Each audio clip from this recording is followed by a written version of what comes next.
नमस्कार, मैं हूं संजीव चौहान और विस्फोटमीडिया.com पे मेरे साथ मौजूद हैं दिल्ली हाईकोर्ट के retired justice SN. Dhingra. Dhingra sir, Atul Subhash जिस लड़के ने सुसाइड किया है, 1-1.25 घंटे का वीडियो अपलोड करके, पत्नी, साले साहब और पत्नी और एक जौनपुर की महिला जज हैं जिनकी कोर्ट में सुनवाई चल रही थी कि इन सबसे प्रताड़ित होकर मैं सुसाइड कर रहा हूँ।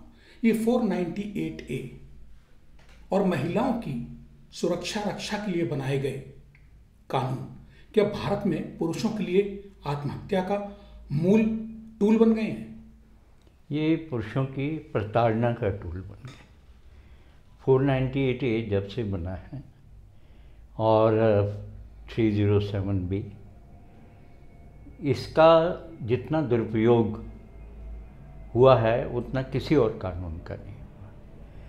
इसमें मैं एक चीज़ कहूँगा कि हमारे न्यायाधीश और जुडिशरी बहुत बड़े जिम्मेदार हैं।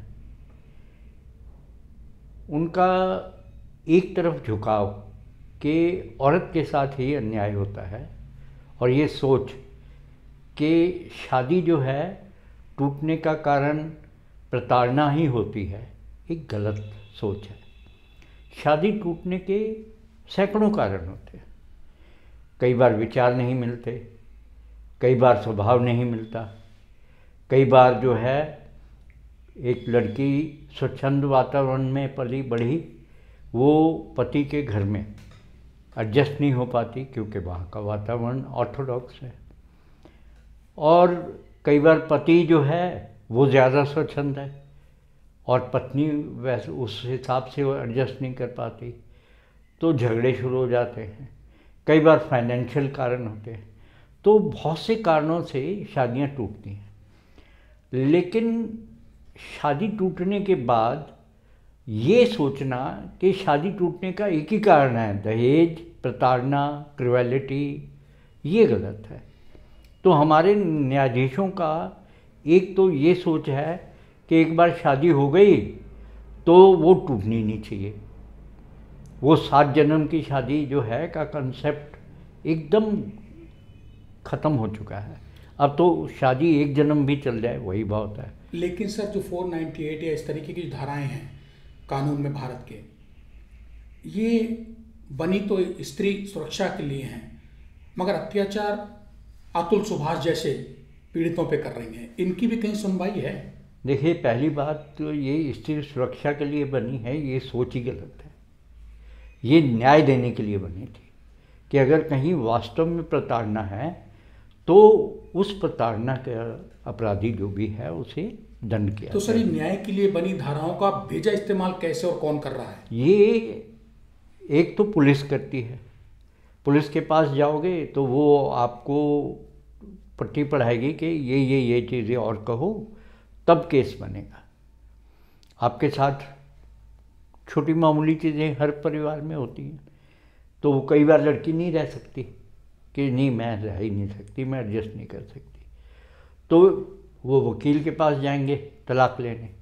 अगर तो उनका तलाक समझौते से हो जाता है तो बढ़िया, अगर नहीं होता, एक पार्टी कहती है भैया मेरा कोई कसूर ही नहीं है, क्यों तलाक दूँ मैं, या लड़की या लड़का कोई भी कह सकता है, तो फिर वो पुलिस या वकील के पास जाएंगे। तो वकील जो है उस केस को डिनाई करने के लिए, लंबा खींचने के लिए, तलाक को डिनाई करने के लिए 10 चीज़ें, कहानियाँ बना करके उसमें डलवा दें। ये तो वकील और पुलिस रहे, और पहुंचा। उसके बाद सर जुडिशरी में ये है कि जज जो है पुरुषों की सुनते नहीं है। नहीं, वो तो इसमें अतुल सुभाष ने भी वीडियो में कहा है। तो वो बराबर का वेटेज नहीं देते। अगर वो लड़की और लड़के के कहे को, उनकी बात को बराबर का वेटेज दे, तो ऐसे जजों पे नकेल कसने के लिए, अंकुश लगाने के लिए कुछ है? हाई कोर्ट है, सुप्रीम कोर्ट है, जो पहले तो खुद इसमें इन्वॉल्व थे कि लड़की जो कह रही है वो गॉस्पेल ट्रुथ है, वो तो सच है। और धीरे धीरे अब समाज उनके भी समझ में आ रहा है कि नहीं, ये तो इसका बहुत दुरुपयोग हो रहा है। और लड़की लड़के का झगड़े में पूरा परिवार, दोस्त, दूर दूर के रिश्तेदार, सबको जो है मुल्ज़िम बना दिया जाता है। तो वो चीज़ तो धीरे धीरे ख़त्म हो रही है सुप्रीम कोर्ट और हाई कोर्टों के इंटरवेंशन से। लेकिन फिर भी जो हमारे नीचे के न्यायालय हैं वो जिस तरह तारीख पे तारीख देते हैं, जिस तरह सुनवाई नहीं करते, कोई भी आदमी तंग हो जाता है। ये 100 से ज़्यादा तारीखों पे बेंगलुरु से जौनपुर गया था, लेकिन केस का फाइनल नहीं हो पाया। फाइनल क्या, अभी तो चार्ज नहीं लगा था, चार्जशीट अब फाइल हुई थी।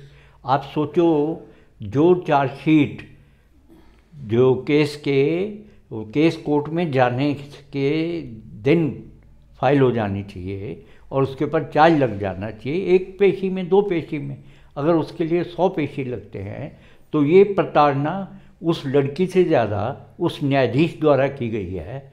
उन न्यायाधीशों द्वारा, एक तो न्यायाधीश भी नहीं होगा, कई बदल गए होंगे, उन न्यायाधीशों द्वारा की गई है जिन्होंने 100 पेशी उसे वहाँ बुलाया और चार्ज नहीं। सर, ये 100 पेशी पे अतुल सुभाष को या अतुल सुभाष जैसे बाकियों को देश में बुलाने की जिम्मेदारी क्या पुलिस और जुडिशरी दोनों की मिलके है, जज की और पुलिस की? एक बार कोर्ट में अगर केस पहुंच जाता है तो ये पूरा सब कुछ न्यायाधीश के ऊपर है।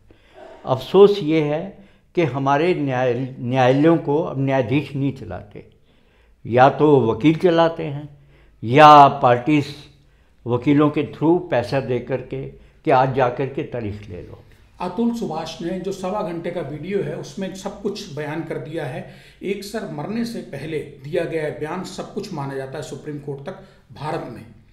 सवाल यह है कि उसमें मुकदमा दर्ज होता है अतुल सुभाष के वीडियो पे, पुलिस बेंगलुरु जाती है वहाँ की, और जो उसमें एक्यूज पार्टी है, मीन्स लड़की यानी कि अतुल सुभाष की पत्नी, माँ यानी अतुल सुभाष की सास, और लड़की की पत्नी, लड़की की माँ, और लड़की का भाई यानी अतुल सुभाष का साला, इन 3 को गिरफ्तार कर लेती है। जो महिला जज जौनपुर की इसमें सुनवाई कर रही थी, जो हंस रही थी कोर्ट में अतुल सुभाष के वीडियो के बयान के मुताबिक, क्या सर वो कहीं एक्यूज नहीं बनती हैं? उनके लिए कोई कानून है?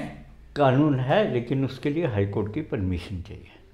तो पुलिस, तो बेंगलुरु पुलिस क्या सर मूव करेगी? किसी भी जज को आप उसके खिलाफ कोई भी केस डालते हो तो उसके लिए एक तो हाई कोर्ट की परमिशन चाहिए, दूसरा अगर वो उसने जो भी कार्य किया है वो न्यायाधीश रहते हुए न्याय करने की प्रक्रिया में कोई उसने गलत कार्य किया है तो ज़्यादातर ऐसे जजों के खिलाफ कार्रवाई नहीं होती। मेरे हिसाब से होनी चाहिए। जो जज न्यायाधीश रहते हुए न्याय न करके बार बार तंग करते हैं, तारीख देते हैं, इसके पीछे कई उद्देश्य होते हैं। एक उद्देश्य ये होता है कि लड़की को फेवर करो, दूसरा उद्देश्य ये होता है कि तंग करोगे तो पैसे मिलेंगे। तो ये कई उद्देश्य होते हैं। लेकिन सर अतुल सुभाष वाले मामले में तो जिन टीवी चैनलों ने, मीडिया ग्रुप्स में ये सब लाए हैं और जिसमें जुडिशरी का, इनका जज का नाम चला गया है, उन्हीं को नोटिस भेज दी गए हैं जज की तरफ से, जज के वकील की तरफ से। देखिए ये क्या है?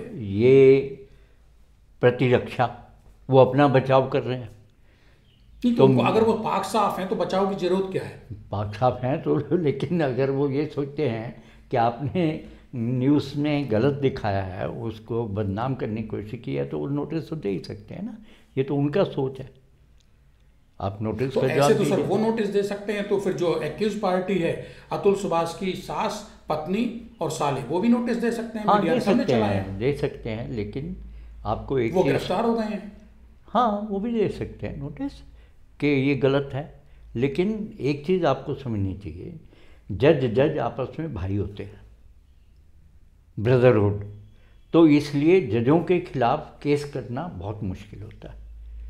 ये ब्रदरहुड और वकील मतलब जो आप है, ये कहना चाहते हैं कि कानून जो बना है वो आम आदमी के लिए मसलने कुचलने के लिए बना है। अगर जुडिशरी या जज न्यायाधीश कोई फंसता है तो उसके लिए कानून सर जल्दी नहीं इम्प्लीमेंट होगा। हमारे यहाँ जितने भी कानून हैं उनके 2 चेहरे हैं। एक जो चेहरा वीआईपीज के लिए होता है, आप देखिए वीआईपी रात के 12 बजे भी सुप्रीम कोर्ट में जा कर के जमानत ले लेता है। कोई एक आम आदमी का नाम बता दो जो रात के 12 बजे सुप्रीम कोर्ट का दरवाज़ा खटखटा के बेल एप्लीकेशन लो। मुझे याद है मिस्टर थापर थे, एक बिजनेसमैन, जिनका जो है मिस्टर थापर, जिनका ACMM ने बेल रिजेक्ट कर दी तो नेक्स्ट स्टेप तो होना चाहिए था high court, session court, session, फिर हाई कोर्ट, फिर सुप्रीम कोर्ट। एसीएम ने बेल रिजेक्ट की 8 बजे, रात के 12 बजे सुप्रीम कोर्ट से बेल लेके आए, और बाद में वो सुप्रीम कोर्ट के जज को मिस्टर थापर ने अपनी कंपनी में डायरेक्टर बना दिया, जिन्होंने बेल दी थी। तो कानून हमारे यहाँ ये कहना कि कानून संविधान के अनुसार चलता है, गलत है। आप ये कहना चाहते हैं कानून चेहरे देख के चलता है भारत में? बिल्कुल चेहरे देख कर चलता है, अन्यथा ये कैसे होता कि आप मुझे बेंच बताइए, मैं आपको वकील बताऊंगा कि कौन सी बेंच में कौन सा वकील चलेगा। लेकिन सर, हम और जो आप बात कर रहे हैं ये क्या कानून की अवहेलना या डेफिमेशन नहीं है? देखिए, मुझे तो परवाह है नहीं कि कानून जो है मेरे को मेरे खिलाफ कोई एक्शन करता है तो करे, आप अपनी सोचिए। नहीं, मैं तो आपके सुनने आया हूँ। हाँ, तो मैं तो बता दिया आपको कि मुझे इस बात की परवाह नहीं है कि सच बोलने के लिए अगर मेरे ऊपर कोई किसी किस्म का डेफेमेशन या तो सर, सच बोलने से उसको रोकने के लिए ही तो कानून का दुरुपयोग होता है, पुलिस का दुरुपयोग होता है। हम लोग डरते हैं, इसीलिए हम इसमें दबते हैं, पिसते हैं। हाँ, जिस दिन हम सभी लोग, आम आदमी खड़ा हो जाएगा कि ये न्यायालय वो है, ये न्यायालय नहीं है, ये दुकानें बन गई हैं, तो उस दिन जो है ये पूरा सिस्टम सुधर जाएगा। कुल मिला के अगर एहसान धिंगरा साहब की बात मानी जाए तो कानून चेहरे देख के काम करता है। अगर चेहरा साफ उजला अहदेदार है तो कानून उस हिसाब से काम करेगा, और कमज़ोर है, गरीब गुर्बत वाला कोई है तो फिर कानून उस हिसाब से काम करेगा। एक अतुल सुभाष नहीं, भारत में और न मालूम कितने अतुल सुभाष हिंदुस्तान की अदालतों में धक्के खा रहे होंगे। एक अतुल सुभाष ने तो अकाल मौत को गले लगा लिया, अपनों को बिछड़ता छोड़ गया, सब कुछ कहने के बाद भी। लेकिन सवाल यह है कि बाकी अतुल सुभाषों का उस वातावरण में कानून के क्या होगा जहां कानून चेहरे देख के न्याय देता हो। इसी तरीके से विस्फोटमीडिया.com पे और तमाम वीडियो विवाद देखने के लिए हमें, अगर आपको ये वीडियो पसंद आया हो तो विस्फोटमीडिया.com को सब्सक्राइब करें, यूट्यूब चैनल को हमारे सब्सक्राइब करें, लाइक करें और हमारे साथ बने रहें।